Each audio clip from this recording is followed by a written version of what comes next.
Welcome back Sajal on go. So আপনাদের নতুন একটা ব্লগে স্বাগতম। আজকে যাচ্ছি বিআরটিএ অফিসে। আমার হোম ডিস্ট্রিক্ট চুয়াডাঙ্গা বিআরটিএতে যাব এবং ড্রাইভিং লাইসেন্সের স্মার্ট কার্ডটি নেব, প্লাস আমার বাইকের ফিঙ্গারপ্রিন্ট দেব রেজিস্ট্রেশন পেপারের, আর দেখব ডিজিটাল প্লেটটা এসছে নাকি। তো আমি যেখানে আছি এটা হচ্ছে দামোড়হদা উপজেলা। এখান থেকে চুয়াডাঙ্গা খুব বেশি দূরে না, 8-10 কিলোমিটার হবে। সো এই 8-10 কিলোমিটার যেতে যেতে আপনাদের মাঝে কিছু কথা শেয়ার করব। আমার আগের ভিডিও যারা দেখছেন, আমি একটা ব্লগে বলেছিলাম যে 5 দিন আগে আমার ড্রাইভিং লাইসেন্সের স্মার্ট কার্ডের একটা মেসেজ এসছে আমার ফোনে। সো এটা ছিল গত রবিবার, আর আজকে রবিবার, মোটামুটি 8 দিন পরে কিন্তু আমি আনতে যাচ্ছি ড্রাইভিং লাইসেন্সের স্মার্ট কার্ডটি। দেখা যাক, তারপরেও কোনো ধরনের ঝুঁকি আছে কিনা জানি না। যে এরম তো বলতে পারে যে আপনারটা আসেনি, আপনি কিছুদিন পরে আসেন। কিছুটা এইরকম ভয় নেই, কিন্তু চুয়াডাঙ্গাতে যাচ্ছি। কোনো ধরনের ড্রাইভিং লাইসেন্স আমি কিভাবে পেয়েছি তারই গল্প একটু শেয়ার করি সংক্ষেপে। 2018 সালের অক্টোবর কি নভেম্বর, আমার এক্সাক্ট মাসটা মনে নেই, তো অক্টোবর অথবা নভেম্বর মাসে আমি আমার এক ফ্রেন্ডের সঙ্গে আসি বিআরটি অফিসে। এসে ওই দিন আমি লার্নারের জন্য অ্যাপ্লাই করি বিআরটি অফিসে। ওই দিন আসলে 2018 সাল, আপনারা কিন্তু সালগুলো একটু মনে রাখবেন কারণ এটা ইম্পর্টেন্ট। এখানে এসে অ্যাপ্লাই করি বিআরটি এর পাশের ছোট্ট একটা কম্পিউটারের দোকান থেকে। তারপর অ্যাপ্লাই কপি নিয়ে আমার লাগে 345 টাকা, 100 টাকা লাগে আমি যেখান থেকে অ্যাপ্লাই করি সেই জায়গায়। আর সরকারি ভাবে 345 টাকা নেয়, মোট 445 টাকা খরচ হয় ওই দিন আমার। আচ্ছা, ভালো কথা, 3 মাস পরে আমার পরীক্ষার ডেট দেয়। 2019 সালের জানুয়ারি মাসের শেষের দিকে আমার পরীক্ষার ডেটটি আসে, সম্ভবত 26 তারিখে জানুয়ারি। খুব খুশি আমি যে আমার ড্রাইভিং লাইসেন্সটা এখন হয়ে যাবে, আর পুলিশে বাইক আটকাইতে পারবে না, আমাকে আটকাইতে পারবে না, সব জায়গায় চলতে পারবো। খুব খুশি আসলে, মন নিয়ে বাসায় যায় যে 3 মাস পরেই আমার পরীক্ষা। সো 3 মাস খুব কষ্ট করে পার করলাম। অনেক জায়গায় অনেক বাধার সম্মুখীন হয়েছি, অনেক জায়গায় অনেক কথা শুনতে হয়েছে। যেখানেই আসলে বাইক ধরে, একবার এক ম্যাজিস্ট্রেটে ধরছিল, আসলে সেটা পরে একটু সংক্ষেপে বলি। ধরে বলছিল যে আচ্ছা, এই লার্নার কপি তো তোমার আছে, তুমি এখন মাঠে চালাইবা বাইক, তুমি রাস্তায় এসছো কেন? এই প্রশ্নের উত্তর আমি দিতে পারি নাই। খুবই কষ্ট লাগছিল বিষয়টা, যে আসলে লার্নার দিয়েছে, তারপরে এতদিন ডেট নিয়েছে, কিন্তু আমরা কি করব? এতদিন কি বাইক না চালিয়ে থাকবো? সুবিধা অসুবিধার কারণে, প্রয়োজনে অপ্রয়োজনে কিন্তু বাইক চালানোই পড়ে। সেদিন কিছু টাকা জরিমানা করছিল আমার, তারপরে মোটামুটি বেঁচে ফিরলাম ওখান থেকে। তো এইভাবে 3 মাস কেটে গেল। ঠিক পরীক্ষার আগের দিন, ওই যে বললাম না 26শে জানুয়ারি 2019, ওই দিন পরীক্ষা। আর আমার ফোন দিয়েছিল মেবি 25শে জানুয়ারি সন্ধ্যাবেলা বিআরটিএ অফিস থেকে। চুয়াডাঙ্গা বিআরটিএ অফিস থেকে ফোন দিয়ে বললো যে ভাইয়া, আপনার তো কাল পরীক্ষা ছিল, কিন্তু কালকের পরীক্ষাটা হবে না, আপনার পরীক্ষা স্থগিত করা হয়েছে, পরবর্তীতে পরীক্ষার দিন আপনাকে আমরা ফোনে জানিয়ে দেব। ব্যাস, আবার অপেক্ষার পালা শুরু।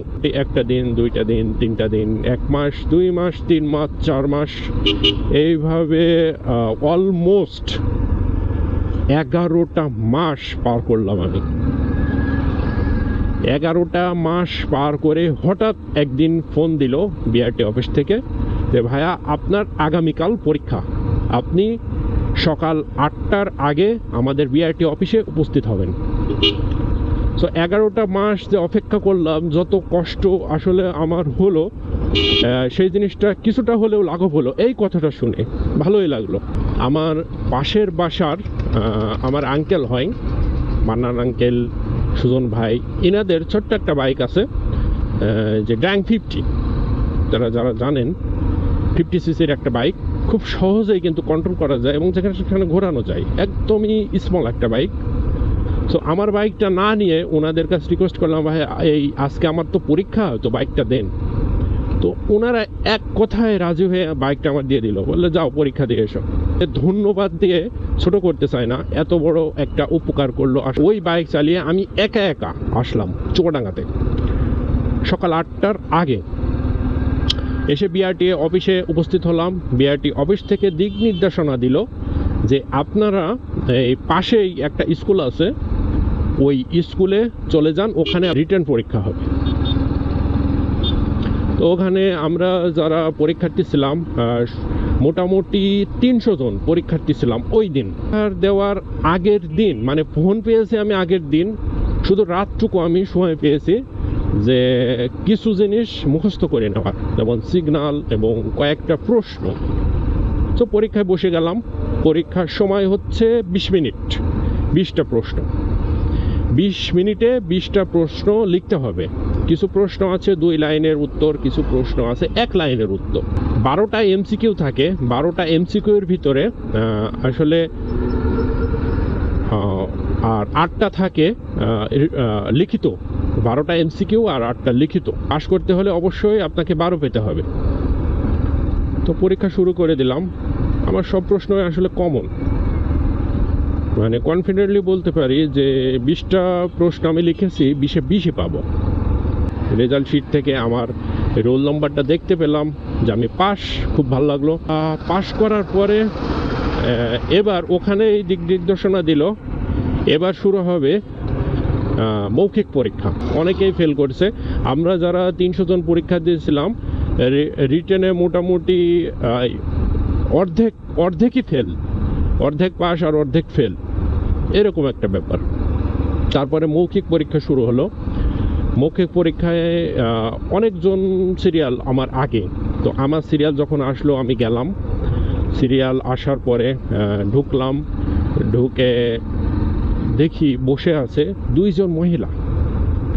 এটা হচ্ছে কিন্তু ডিসি অফিসের পাশেই, মানে নির্বাহী ম্যাজিস্ট্রেটের একটা রুমে আসলে মৌখিক পরীক্ষাটি হচ্ছে। চুয়াডাঙ্গা বিআরটি কিন্তু আপনারা যারা চেনেন জানেন যে ডিসি অফিসের ভিতরেই কিন্তু চুয়াডাঙ্গা বিআরটি। তো ডিসি অফিসেই আমাদের পরীক্ষা হচ্ছে নির্বাহী ম্যাজিস্ট্রেটের রুমে। তো ম্যাজিস্ট্রেট ছিল মহিলা, আসলে 2 জন মহিলা, ওনারা বসে আপেল খাচ্ছিল। তারপরে আমি ঢুকলাম। ঢুকে দেখি আরেকজন পুরুষটা হচ্ছে বিআরটি এর কর্মকর্তা, প্রধান নির্বাহী কর্মকর্তা চুয়াডাঙ্গা বিআরটি। উনি সুপায় বসে আছে আর 2 জন ম্যাজিস্ট্রেট এমনি চেয়ারে বসে আছে, অফিসের যে চেয়ারগুলো থাকে সেখানে বসে। তো আমার পাশে বসতে বলল বিআরটি এর যে কর্মকর্তা, তিনি বলল যে আমার পাশে বসেন। ওনার পাশে আমি বসলাম সুপাতে। তো উনি আমার হাত থেকে লার্নার কপিটা নিয়ে নিল, অর্থাৎ পরীক্ষা প্রবেশপত্রই তো আমাদের লার্নার কপি, সেটা নিয়ে নিল আমার হাত থেকে। নিয়ে এবার একজন মহিলা ম্যাজিস্ট্রেট তিনি শার্ট করে একটা লেজার পয়েন্টার লাইট মারল একটা চিহ্নের উপর, বলল এটা কি বলেন। তো ওটা ছিল সামনে হাসপাতাল। হ্যাঁ, তো চিহ্নটা দেখে আমি বললাম সামনে হাসপাতাল। তারপরে কিছুক্ষণ চুপ থাকলো, 2-1 সেকেন্ড। উনি আসলে ভাবতেছিল মেবি যে আমাকে আর কোন প্রশ্নটা ধরা যায়। তারপরে ঠাস করে আরেকটা লাইট দিল, বললো এটা কি বলেন। এবার ওটা ছিল গতিরোধক। আমি বললাম সামনে গতিরোধক। তারপরে আর কোনো কথা না, বললো এবার যান। মানে 2টা প্রশ্ন ধরার পরে আমাকে যেতে দিল। বের হয়ে যাওয়ার পরে এবার শুরু হলো অপেক্ষার পালা। মোটামুটি 1 ঘন্টা, 2 ঘন্টা, 3 ঘন্টা। 3 ঘন্টা পরে আমাদের রেজাল্ট দিল। রেজাল্টে শিট টাঙিয়ে দিল এবং সেখানেও আমি দেখলাম যে আমার রোল নাম্বারটা আছে, আমি পাস। এবং ওই যে বললাম না 150 জন আমরা মোটামুটি টিকেছিলাম ভাইবা পর্যন্ত। সো এই মৌখিক পরীক্ষার পরে আর টিকে থাকলাম 86 জন কি 85 জন এইরকম, আর সব ফেল। তো এইবার দিক নির্দেশনা দিল বিআরটি অফিস থেকে যে আপনারা পাশে একটা মাঠ আছে, ওই মাঠে চলে যান, ওখানে আপনাদের আসলে ব্যবহারিক পরীক্ষা নেওয়া হবে, মানে জিগজ্যাগ। 3 ঘন্টা অপেক্ষা করার পর ওই দিন সারাদিন না খেয়ে না দে, মানে কি টেনশনে কি একটা অবস্থা সেটা আসলে বলার বাইরে।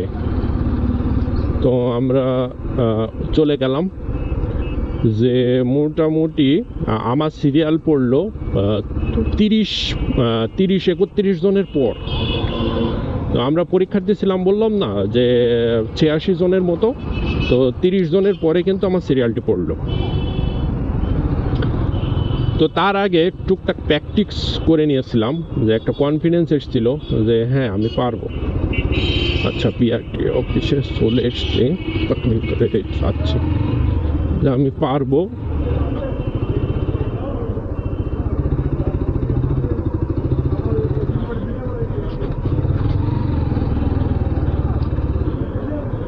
তারপরে জিগজ্যাগ দিলাম। জিগজ্যাগে আচ্ছা, এখানেই থামি গল্পটা। এই গল্পটা কিন্তু আরেকটু না, বেশ খানিকটা আছে এবং ইন্টারেস্টিং কিছু ঘটনা আছে। সো আপনাদের আরেকটু পরে বলছি। এখানে দেখি কি অবস্থা, আসলে অনেক ভিড় দেখছি কাউন্টারে।